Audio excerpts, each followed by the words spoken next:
Hi guys, welcome back to my channel. My name is Aga. If you're new here, that's my name. I make videos about living and schooling in Switzerland. So if you want to see more of these videos, I'd advise that you consider subscribing to this channel. After you do that, just click on the bell, like notification bell right beside it, and click on all so that you get notified every time I post a video.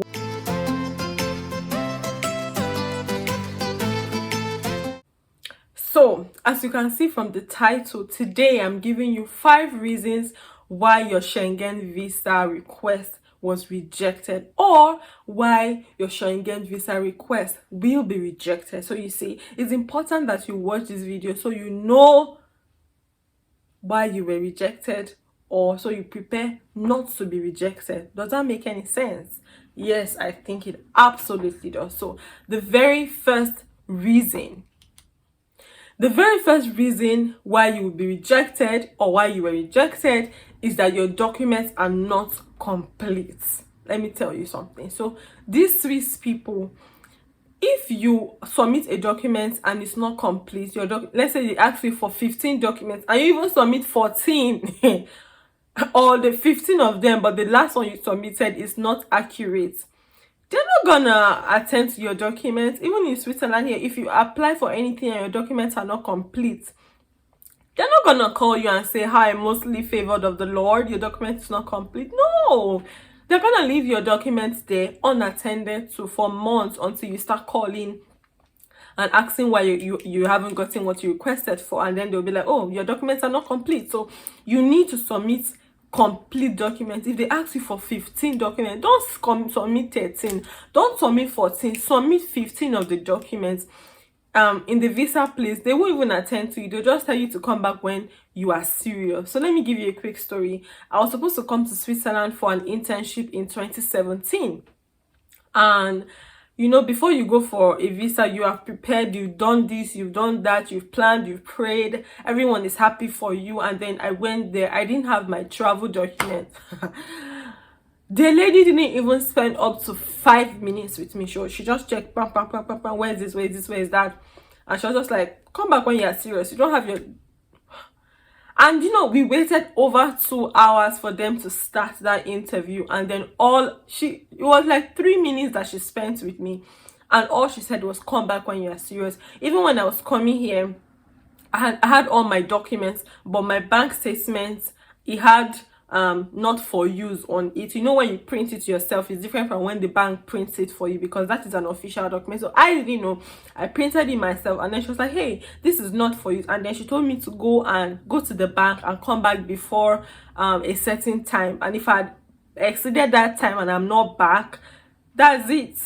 So they're not going to attend to you. Make sure you have your admission letter, your accommodation details or documents, your scholarship details if you're in scholarship, your proof of funds, your own personal bank statements as well, and make sure you print it from the bank, and your travel documents, your residence, like everything. If they ask you for everything, make sure that you have all your documents. If not, they're not gonna attend to you, they're gonna flip you over.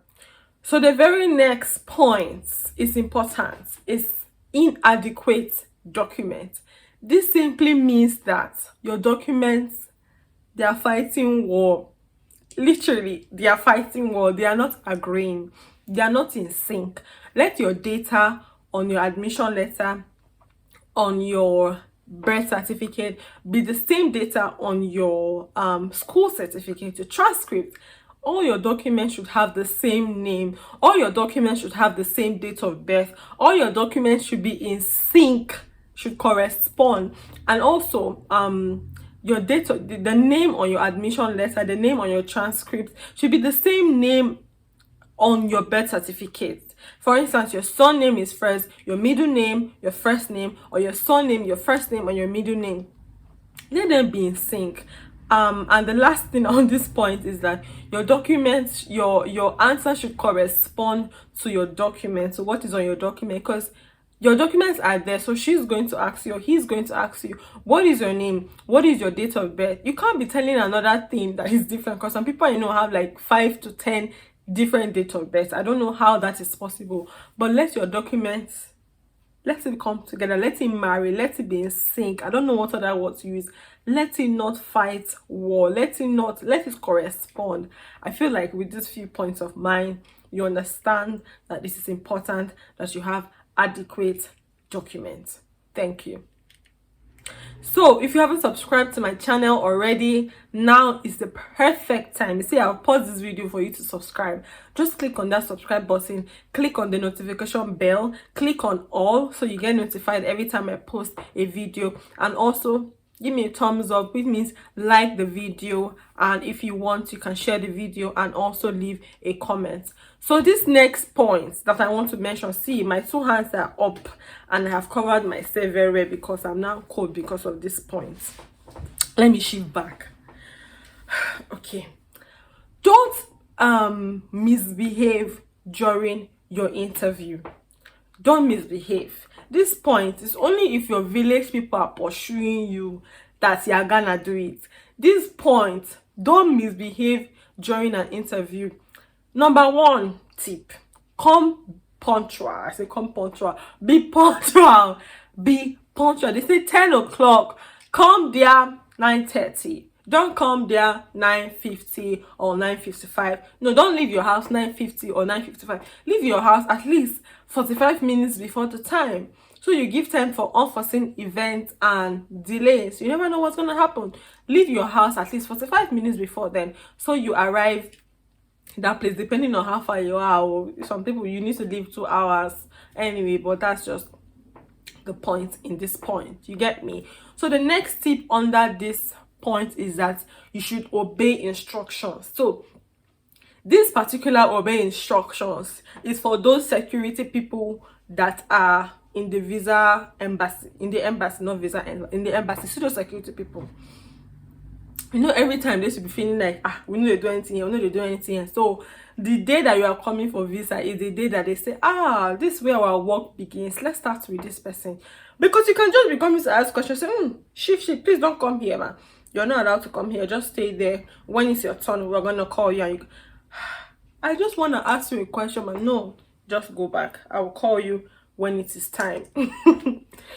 I'm telling you, just if they say shift, you're not gonna die. Just shift back. Just stay where you are. Obey instructions. If they say enter and sit down quietly, don't make noise. Put your phone on silent. Don't enter there and your phone is on.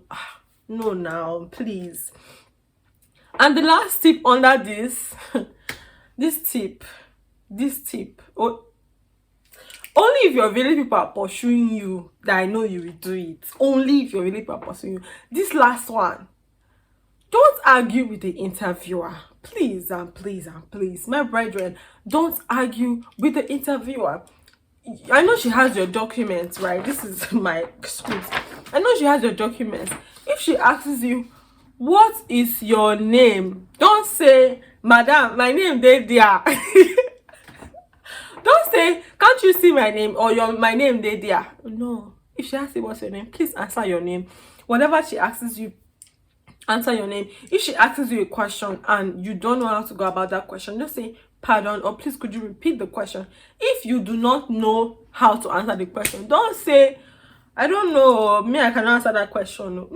Speak politely, speak with, what's that English? Speak well.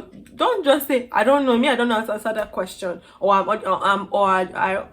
am unable to answer the question. You can say something like, I'm so sorry, I don't totally understand the question.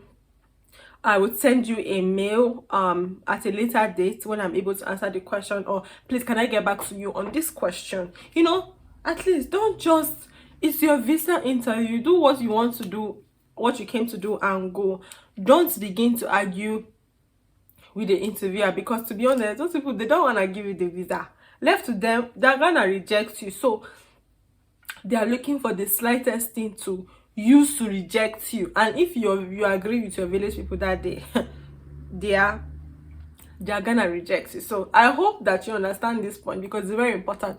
Come early, be punctual, obey instructions, Don't argue with the interviewer. If you know that what she's saying is wrong, just allow her to finish talking, or allow him to finish talking, and when you finish, say what you want to say politely, because some people even want to beat the interviewer. Don't. Thanks. So the next thing, while you will be rejected, or if you will be rejected, is if you have insufficient funds.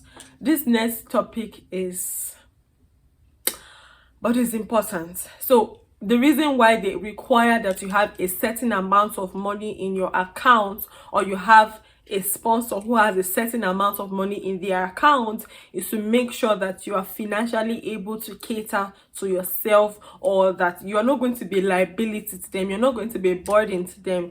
Because what they don't want you to do is to be a liability and then go to their social, because they do have a social welfare system here, something like that. I think it's only for citizens though, because that's what I know so far.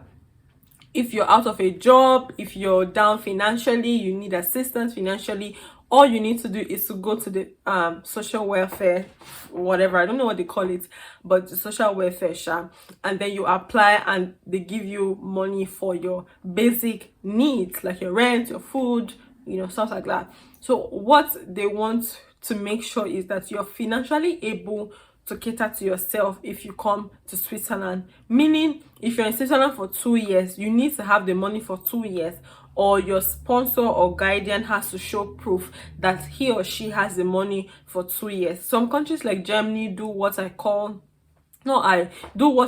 the blocked account, where you send the money for the duration of your stay there to a blocked account, and it's only accessible when you travel to Germany or after some time, something like that. So in Switzerland, you need sufficient funds to come to Switzerland, and if you do not have sufficient funds, your visa is not gonna be approved. So the very last point in this discussion is number 5, invalid passports. Again, we have come to invalid passport. This means that there are spelling errors. If your name is not spelled correctly, if your date of birth is not correct, like, it automatically makes the passport invalid. And if the expiration date is like in 2 months or 1 month, it's invalid. It's not gonna work. So a tip here is that, no, not like a tip, but what they require you to do is to have a passport that is 3 months beyond, that's going to expire at least 3 months beyond the duration of your intended stay. You get that? 3 months beyond the duration of your intended stay. That is when your passport is valid. Number 2, you need at least 2 vacant pages for your visa.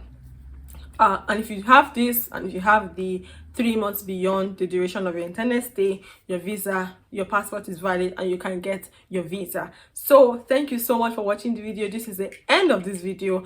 I enjoyed filming this video. I kept pausing and laughing, and I truly hope that you enjoyed it, because today is Friday, and I've been doing something better with my time, but I'm here filming, and I enjoyed this, and I hope you enjoyed watching it. And if you enjoyed watching it, please subscribe to my channel, please like the video, and also tell me what you enjoyed, or if you enjoyed this video. Thank you so much for watching. My name is Guvan Aga. You see, I'm happy, I'm shining, because all is well, and God is good all the time. God is good. See you in my next video. Bye.